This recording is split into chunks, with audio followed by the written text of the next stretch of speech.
Како и од кои извори се информираме за своето здравје, веројатно е едно од поважните прашања во животот. Врз основа на тие информации, ние честопати носиме важни одлуки за своето здравје и така го одредуваме ризикот од одредени болести. Да се биде добро информиран, всушност значи и да се биде поздрав. Иако прашањево е толку важно, тоа не значи и дека е лесно, правилно да се информираме. Сосема напротив. Денес има многу начини да стасаме до погрешни, па дури и до опасни непроверени податоци. Прво, најчесто изворот е на интернет, каде понудата е огромна и не е лесно да се направи разликата помеѓу што е точно, а што не.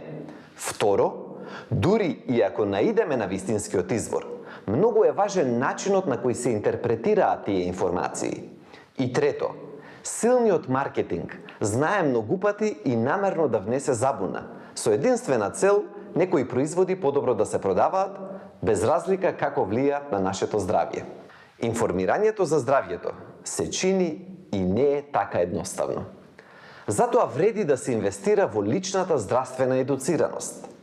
Јас, како магистар по јавно здравје, посветен на влијанието на животниот стил и исхраната врз здравјето, во соработка со невладината организација Линкакрос, ќе ви понудиме серијал на кратки видеопрезентации во кои ќе ги допреме најчестите прашања на современите болести и нивните врски со исхраната и животниот стил, како и со јавното здравје.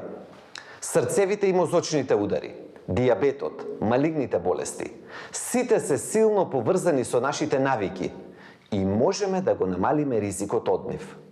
Ние, повикувајќи се на релевантни препораки и студии, ќе се обидеме да бидеме вашиот доверлив извор на информации за вашето здравје.